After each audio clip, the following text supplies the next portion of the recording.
What's up, guys? This is HHS Boys coming at you again tonight. Thanks for tuning into this episode. A little bit unusual what we got going on here tonight, but something we really need to do for you guys. Once again, Luke's behind the camera. I'm Jamie here, going to be talking to you for a few minutes, and I tried to get Luke to come up here and get in on the conversation with us, but he said, I'll be the cameraman, Dad. We'll do it again some other time, so maybe we can get his pretty face out here in front so you guys can see it and pick on him a little bit. But tonight I want to deal with a couple things that we're being asked a whole lot in the comment section on our episodes. And we appreciate you guys tuning in, all of you that are subscribers. Man, it's just thrilling us trying to make as much content as we can.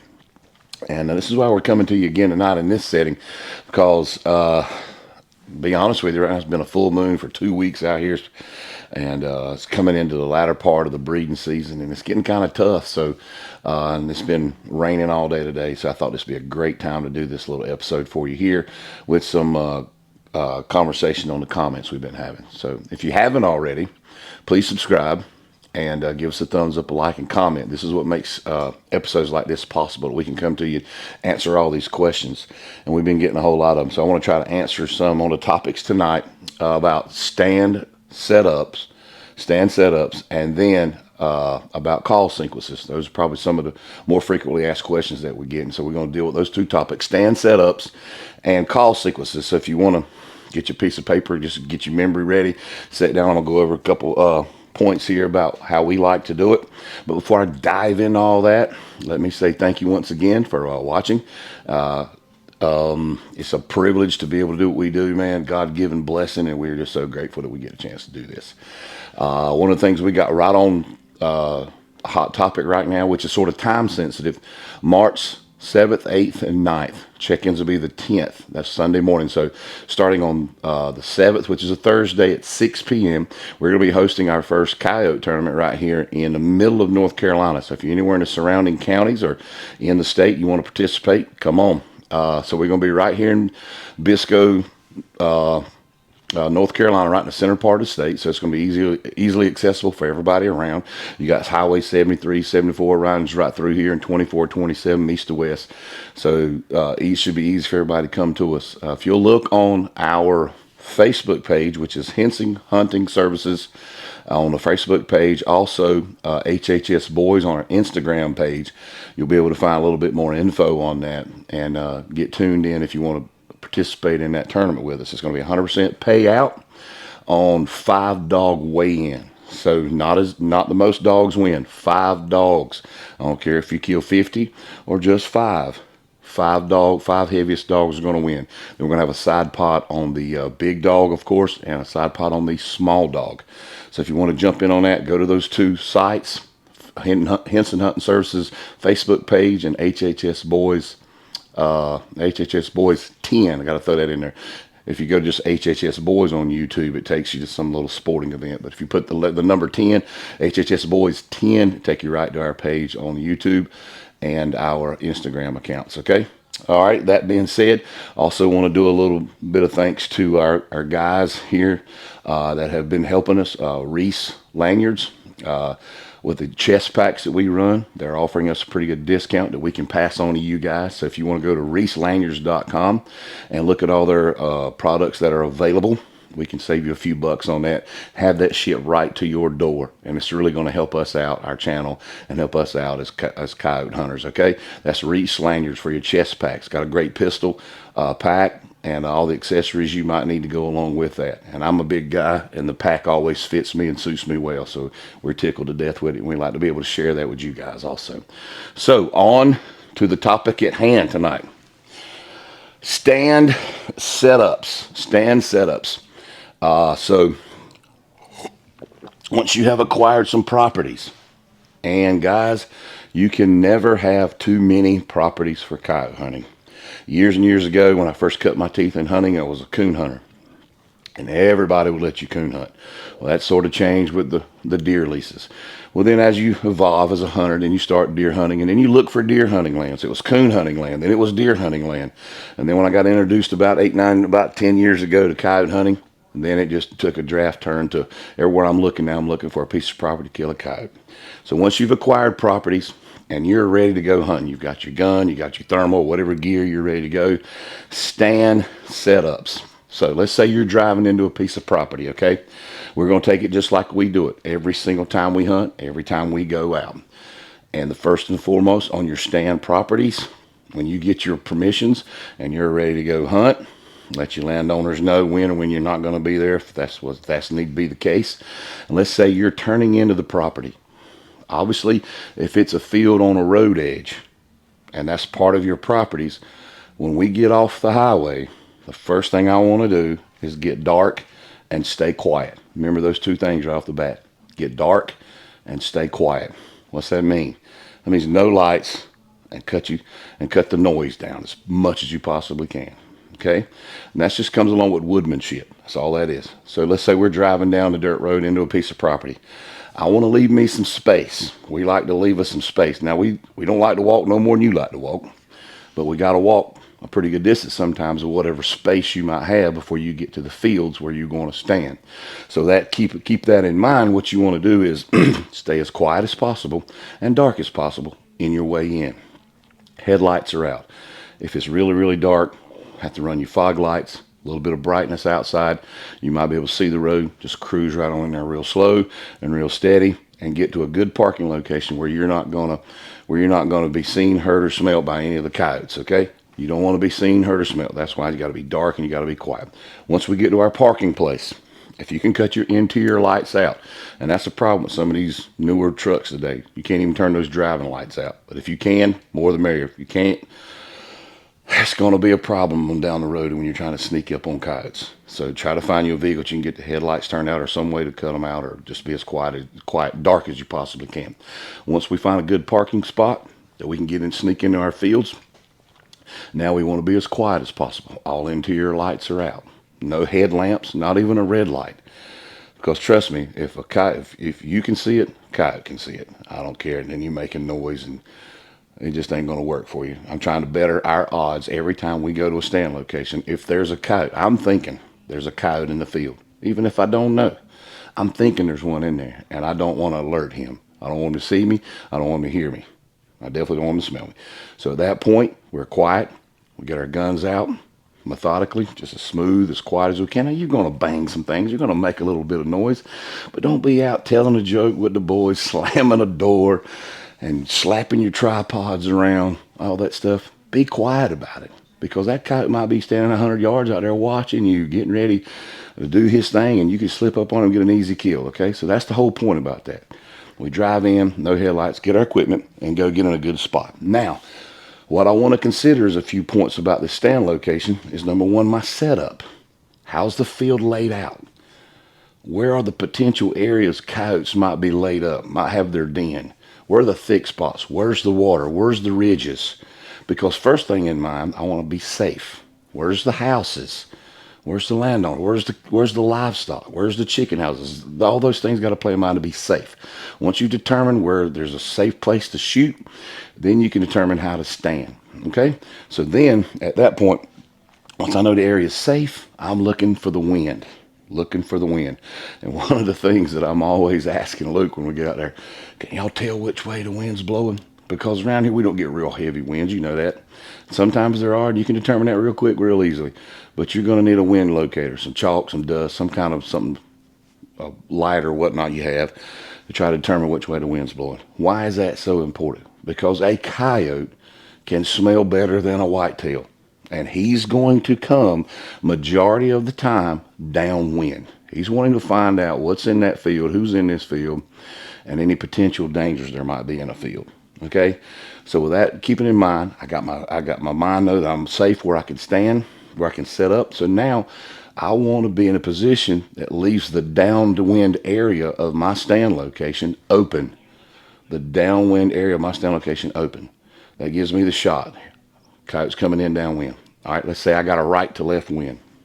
I want to be watching that left-hand side. I mean, I got to look everywhere, but potentially I'm looking here. Okay, so where then do I want to place my call? Okay, so you always want your call on the upwind side if possible. Majority of the time, I always going to say majority because not always, you might get a hard charger just ready to come right in. Majority of the time, kite's going to come downwind of the call. Okay, call's upwind. So I'm going to set my call around 50 yards upwind where I can see the downwind, and the call is pointed to the downwind side. The coyote should come to that downwind side and leave me the best possible shot for us to take. Okay? Play your wind. Don't just walk right there in front of you and set that call down and think it's going to happen. Now, there are going to be some times that you get out there, coyotes are already out there, and you don't have the luxury of taking your time, walking upwind. Set the call down, play something smooth, and get him in. Okay? If you can't do that, just lip squeak him in, or go ahead and take the shot if you got it close enough. Okay? There'll be some times that always situations are going to dictate otherwise, but if you can do it, you want to set your call upwind, play the downwind side, and hope your coyotes come in that direction. Okay? Now,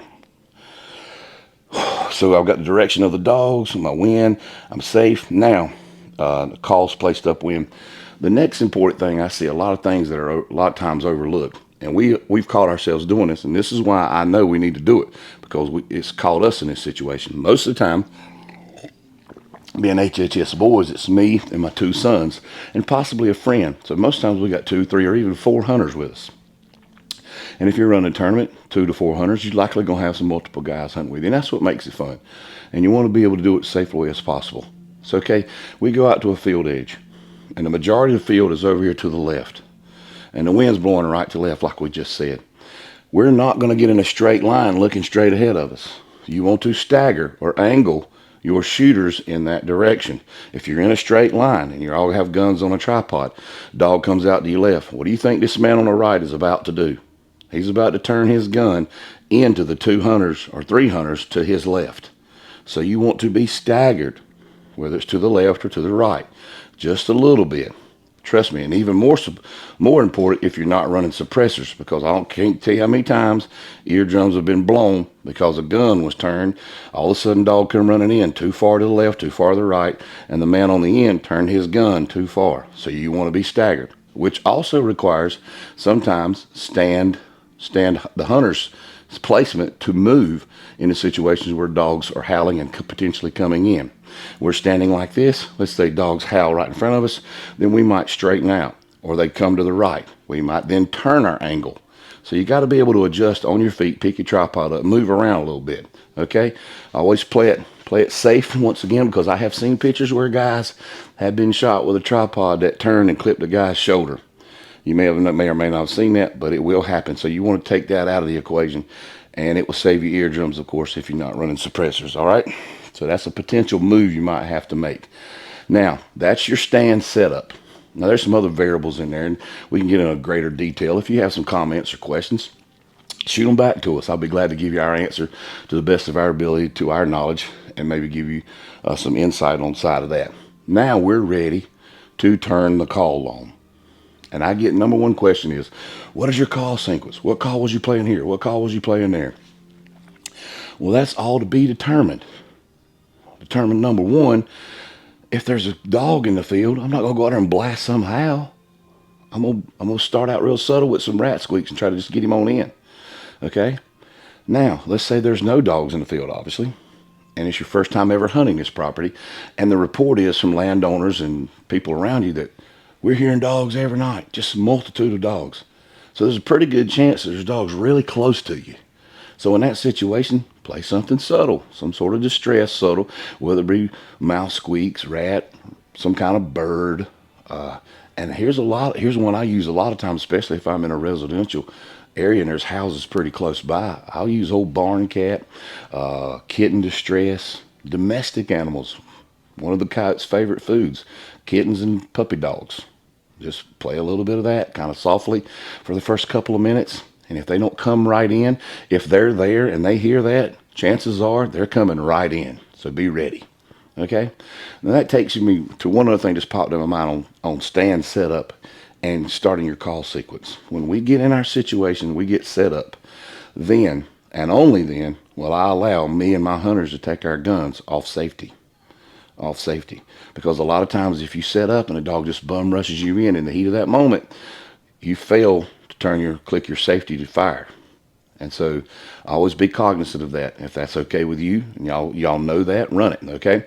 That's something we like to do. And also go ahead and set your scopes up. If you're running pulsar or any scope that's got picture in picture, go ahead and set that picture frame up to the furthest mag that you have for your small picture magnification in the pulsar, and leave the bottom, of course, at base. And that's very important to when you have dogs coming in. And I'll say it like this, not to get ahead of myself, but to tell you something we've learned.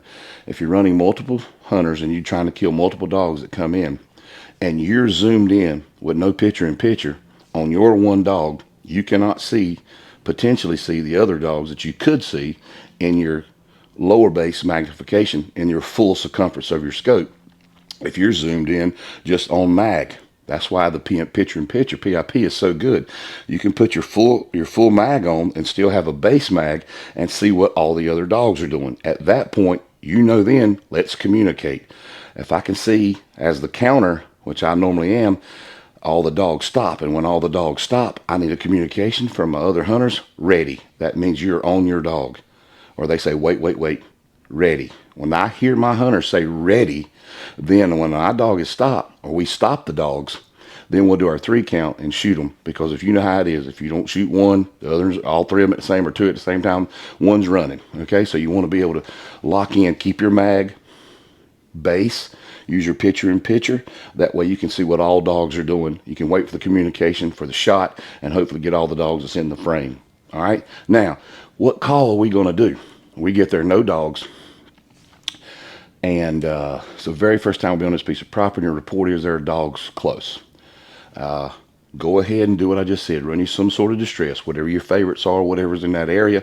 Wait a couple of minutes before you go into anything further. That's what I like to do. And then sometimes I just go in there and just do something crazy. But that's most times what I do. So then I've then determined there's nothing real quick close by to come in. So now I'm going to play some howls. I love to go, obviously, vocalizations. We're going to go with some type of interrogation, first and foremost, to let the dogs in the area know that, hey, we're the dogs in here now, and we just showed up. At that point, I'm waiting for some kind of response. That response will then tell me what I need to play next. Okay? Don't just have a predetermined call sequence set in your mind. You're going to go out and this is what I'm going to do. Because I promise you, it's probably going to change. It's probably going to change. So once I've done an interrogation, I don't know any dogs in the area. Let's say I didn't get a response. Well, then I'm going to hype it up a little bit. Then I'm going to answer myself back. I might answer back if I start out with just a subtle female location howl or an interrogation howl. Then I may answer her back with a lonely male howl. Okay, and try to just stir up the information that's being heard by another coyote. What might be going on over here? Well, there's 2 dogs over there about to hook up. Maybe I need to chime in and say, hey, I'm over here. Then I get a response. Bam. That response triggers what I need to play next. If one dog shows up and he's sort of non-aggressive, that's the step that I take. I stay sort of non-aggressive. Just answer him back, say, hello, I'm over here. Okay? If I get a pair over there that says, hey, we're over here, and it's kind of excited, what are you doing? Then I'm going to give them an excited pair howl back. Yeah, we're over here. We'd like to meet you. Da-da-da-da-da. Do you want to come over here? That's what's going on in the coyote's mind, and that's what you got to have playing in your mind for the next vocalization that you're ready to play. Don't be sitting there not thinking about what your next move is. Always try to be one step ahead of the coyote's move. Okay? So now, once I get those dogs on the hook, then I always want to leave the ball in their court.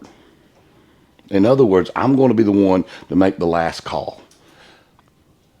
Let's say they've answered me. They shut up.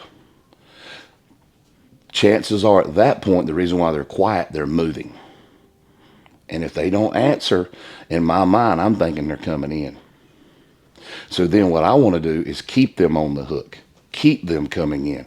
I don't just sit there and wait 5 minutes to see if they're going to come in. If they're not too far out of pocket, I'm just going to play just a few vocalizations, whether it be yip yaps, just any sort of socialization vocal that's not too aggressive, not a fight, just something, just mostly what dogs would make, such as subordinate female, just something, just some chirps, some barks, just something non-aggressive, not to alert them that they're in danger, any trouble, that just let them know they're over here. Okay, and you can go through all your call sequences, and everything you should know. Just like a mechanic, you got to know your calls, you got to know your tools, what you got available to you. Okay, and once you do that, then you can play these vocalizations, keep these dogs on the hook. They're coming in. Once they come in to a point where we can see them, then it's a whole nother ball game. Once I can see that dog, let's say he's several hundred yards out of shooting distance, with our guns, we feel comfortable 300 yards and in. But I typically, just like anybody else, want to call them in as close as we can get them in. Okay, if they hang up out there 300 or so, we're not afraid to take that shot. But I'm going to work them as long as I can see what their body language is, what their expression is, how their attitude is. You can tell if a dog starts peeing or pooping or kicking sand or hard charging, just keep doing what you're doing and bring him on in as close as he gets. You can get him in and then take the shot. So in that scenario, that's perfect. Now let's say you don't get a response. You don't get a response. Now you're calling in the blind. So now you still have to paint the picture of what that dog may be seeing by what you're saying to try to coax him in. Because you're going to have a bunch of dogs that don't ever answer or respond, that will commit and come on in. And in your mind, you're still thinking, I've got a dog on the hook. I got a dog coming in. I got to keep playing my scenario. So then your call sequence becomes seasonal. What is going on in the area that you live in geographically, the time of year at that time. Like right now, it's breeding season. So you want to play some breeding sounds. You want to play hot male, hot female. Once you go through those sequences and playing lonely male and lonely female, and then you sort of get them hooked up a little bit, then Tony Tebby has a sound called grab ass. That's a male nipping at a female. Then you can play that subordinate female or the subordinate male that MFK has. That's why it's important to have all of these sounds at your disposal if you can do it. And once you get that hooked up, that played in, then you can play bump and grind, MFK. You can play hooked pair. And what I do, I never play these sounds all the way through most of the time. I'll play a little bit of this one, a little bit of that one. I'll hit the go back button on my caller. I'll hit the mute button. I'm just in between calling this call, that call, that call. I'm just still painting that picture that they're hooked up, they're grinding, she's growling a little bit. When you've ever heard dogs mate, you know what it sounds like. So picture that they're seeing and make it sound as realistic to that as you possibly can. And in your mind, keep thinking the dog's coming in and keep looking for them to come in. If you play that through the seasonal sounds and you've not gotten a visual location on a dog yet, then at that point we want to amp things up. At that point we're going to go a little bit more aggressive is what I mean. I'm going to play a challenge howl. I'm trying to spark something to come in. Then it's always good to play some sort of like Tony Tebby's Border Wars, MFK's ground pound. What is it? Pound. I can't remember all the names. Going in my mind right now. Pound Town. There we go. And then, man, these fighting sounds like MFK's got a ton of fighting sounds, and they're not really crazy fights, but they're just like something that's going to get these coyotes. Hey, man, they're fighting over territory. They're fighting over a male, over a female. They're fighting over food. And that may trigger a committal response where you can get them to come on in. And remember, we're aggressive. We're talking about 10 to 12 to 15 minutes in a stand now, and we're trying to trigger that last bit of whatever it takes to get those dogs to commit to come in. So, and when you play these sounds, you're not playing them half volume. Blare this mug. You want them to come in. You want them to think, man, this is World War III over here. Let me go get in on this. What's going on? And then at that point, we sort of taper it back down. Nothing comes in, taper it back down. And then I may throw in some pup sounds there toward the end. And I'm going to say this, and I'm going to say it with love. For some people, if it wasn't Pup Distress 3, they wouldn't know what to play. Guys, that is not the end-all call. Even a Pup Distress to me, and I think to most coyotes, just sounds like a coyote fight. They're just coming to see what's going on. So just take that for as it's worth. I mean, I know a lot of you, that's fine and dandy. But if it ain't pup season, I mean, it's a fight to those dogs if you're playing that. So any kind of fight sound is great. All right, let's say you got a dog coming in and he's committed. He's just running in to your bump and grind or whatever it is, your fight. There's no reason for you to continue to let that sound play at the same volume or continuously until he gets too close. Because when he gets close enough, if he don't see what he's hearing, chances are he may do a 180 and run completely out. You want that dog to sort of check up about 100 yards. I want him to sort of check up. We got cross eyes on. We got the crosshairs on him. We ready to shoot. So as soon as we get him checked up, we're going to fire. Mute your call. Work your volume on your call. If he's too far out, turn it back on just a little bit, then mute it again. Turn it back on, mute it again. Get him eager to come in at your call, not his. Because how many times you seen rabbit running and a dog just run right into the call, run right out, and you never got a stop shot? You know why? You never shut the call off. Pause it.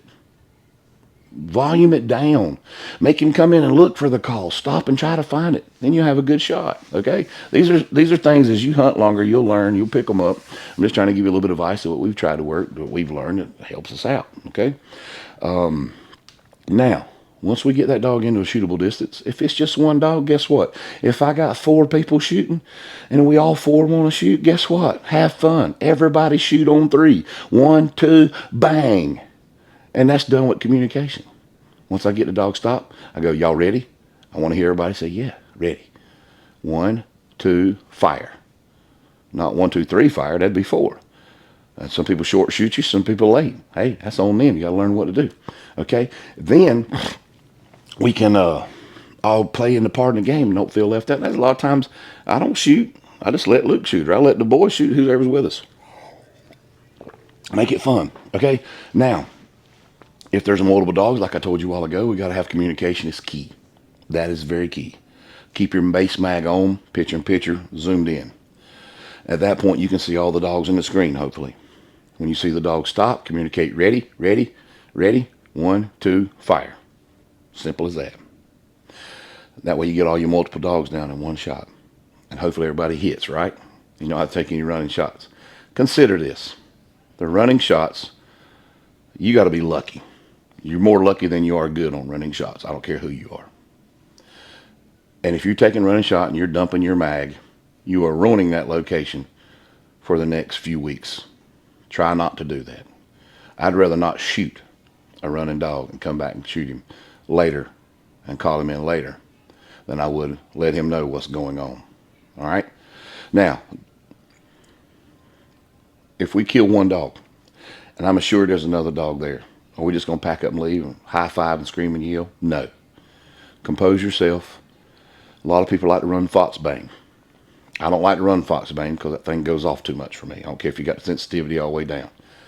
I've already got my hand on the button anyway. I've been moving it. When that dog comes in, I'm already ready to play. Angry coyote, some sort of fight, and maybe a pup distress, whatever. As soon as we shoot, bam, I'm clicking with my hand. I want my hand to work it. And if you're a diaphragm caller, sometimes I have a diaphragm in my mouth, I'll go to barking and screaming with it. Whatever. You don't even have to have your call. It's in your mouth. That way, if that other dog comes in, you can stop him. Or we've shot 3 dogs, shot a triple just like that. Kill one, keep playing a fight. Second dog comes in, bam, shoot him dead. Keep playing the fight. Just see.